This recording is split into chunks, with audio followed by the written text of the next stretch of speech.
Hello everyone, today we are going to learn the electric current and its effect. It comes in chapter 14 of class 7. So let's begin the chapter.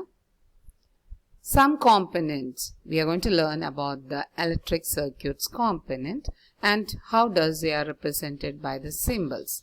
So first one you can see here, the electric cell is shown here and this is a symbol for electric cell. The longer terminal, it represents the positive terminal and the shorter one represents the negative terminal.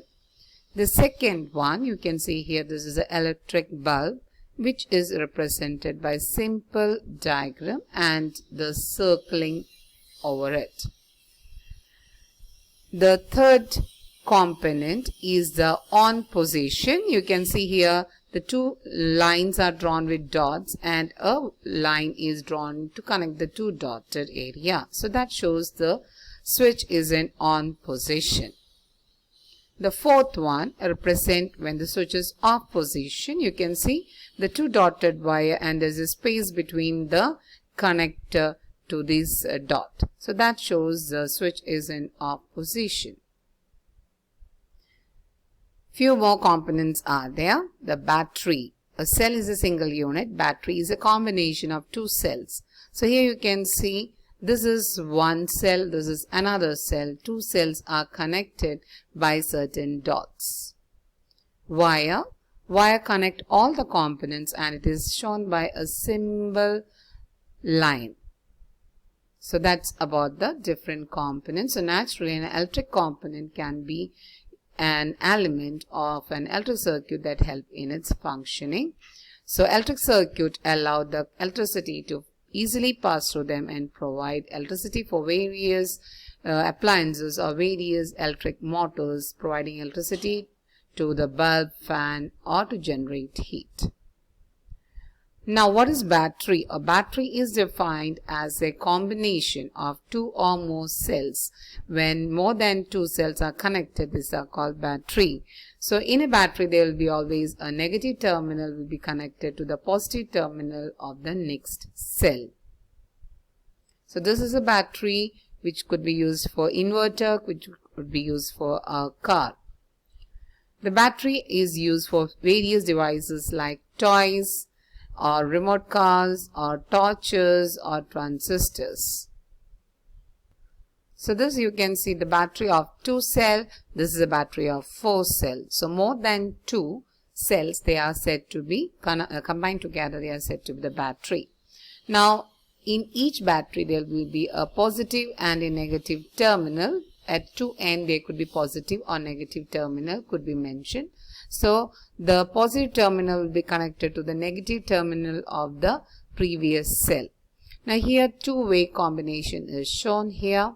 So you can see here the negative terminal, current passes through negative terminal, then positive terminal. The positive is connected, the wire is connecting to the negative terminal.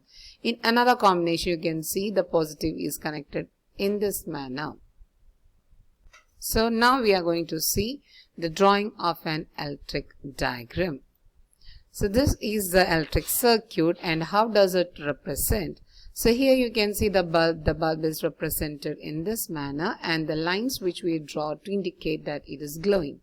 This is the connected, they are connected, the switch is in connected position or we can say closed position. Here also the switch is connected. The green or the red are the wires. These wires are shown by the single line and this is a cell and it is represented by the one longer line and one shorter line. So this is a closed circuit and this is the circuit diagram for a closed circuit. So you can see when the circuit is closed the bulb will glow. An electric circuit can be drawn easily on a paper with the help of these symbols what we have learned. Now such diagram is called the electric circuit diagram. Now naturally the electric circuit diagram should have a switch and the switch can be placed anywhere in the circuit. The circuit based on whether they are on or off, we call them open circuit or closed circuit. What do you mean by open circuit? When the key or the switch is off or the current is passing through them, it is said to be, when the current is not passing through them, it is said to be the open circuit, and we say it as incomplete.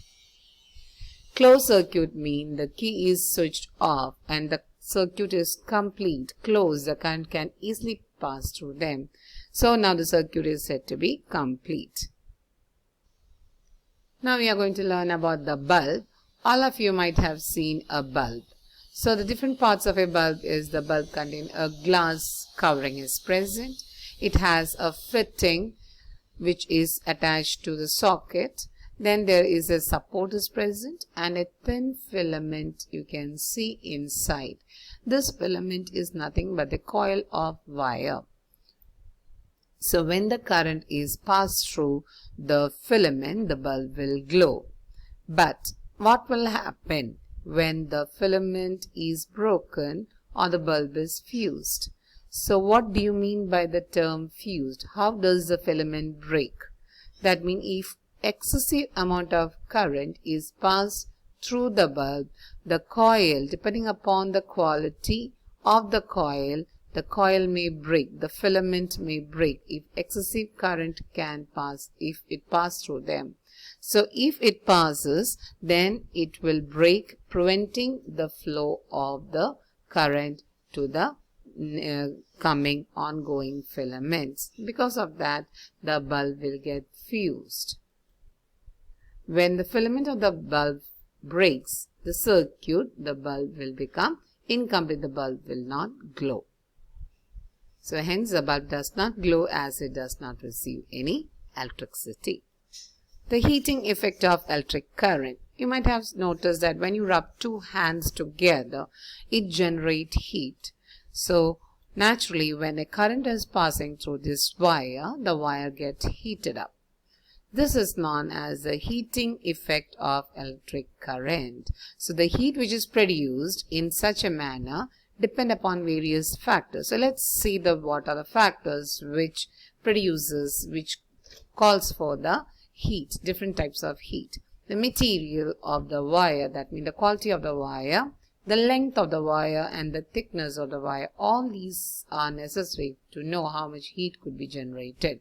So many of these appliances in our home, it work on the principle of the heating effect of electric current. So we have electric heater, electric iron box, which also work in the heating. It contain the coil of wire will be there. Electric stove, it also contain coil of wire. Then geysers, electric coffee maker, and we have toaster as well as a hair dryer.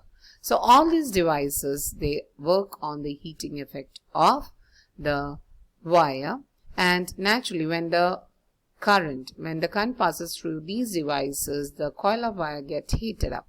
Now the same amount of wire will not be used in all these devices, depending upon the size of the device, depending upon how much heat should be generated in a particular device. The coil of wire or the length of the wire will be different in different devices. The element which produce high amount of heat when electricity passes through them. So however, what happened, this amount can change depending upon the requirement. So what is an element? We are learning about element. What is it? So if a question comes, what is an element, you can answer it. The coil of wire is known as the element. So depending upon the thickness of the coil of wire, the length of the wire, the quality of the wire, the heat which will be produced will be different. So here, depending upon the amount of heat required by such appliances, different types of size and length of the wire are used in different appliances. So if excessive amount of current passes through any of the devices, these wires will break or melt and the current will not be passed and it will be prevented from breakdown of that devices, of fire or burning of that wire. What is an electric fuse? So usually this is the fuse which you might have seen in your house or in the building or in any of the devices. This type of fuses are used. So fuse is nothing but which melt down, when excessive amount of current passes through it. So it will prevent the flow of excessive amount of current passing into the building or into the appliances. An electric fuse is a device that is used to prevent the damage that can be caused by the excessive flow of electric current. So according to the heating effect of the electric current, a wire becomes hot, and this heating effect is used for many of the appliances in our homes. So when the excessive current passes through these wires, the wire will melt or it will break, thereby preventing excessive amount of current to pass through it. So the electric fuse consists of wire which could be made of metal or alloy. So we should not replace the fuse with any other wire. We have to be very careful to know what type of wire we are using for the electric fuse. We should use only which has a low melting point. As a result, when the wire breaks down easily, as a high current can pass through it. So a wire breaks the circuit of the fuse open, and hence no current will fuse. So whenever in our house from the post, when the high voltage of current passes into our houses, we have the fuse that will melt and preventing thereby not allowing high intensity of current to enter into our house, thereby destroying our devices.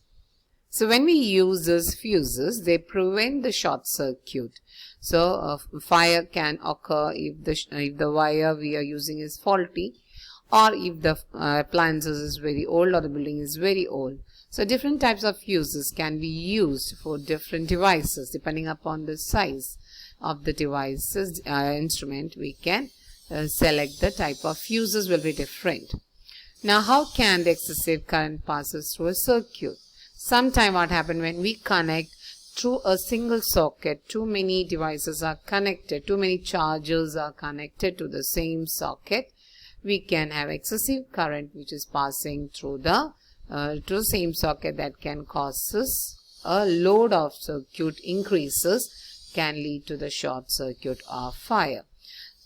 The second reason is when the insulation of the wire. Insulation means it's a protective plastic coating which is present over the wire. The wires will be inside this insulation.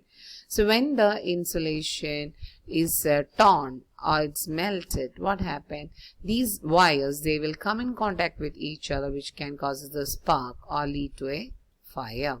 So that is why fuses are always used to prevent any type of short circuit or overloading. The last topic which we are going to learn today is ISI mark. What is ISI mark?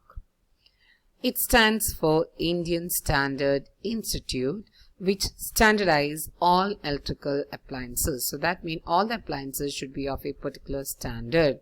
Hence, if appliances does not have an ISI mark, that shows that the appliances does not conform with the standard guidelines of ISI. Hence, it should not be used. It's not safe to use. So if they have ISI marks, that will have a quality fuse will be there which will protect the particular devices. So we should always buy those devices which contain ISI mark.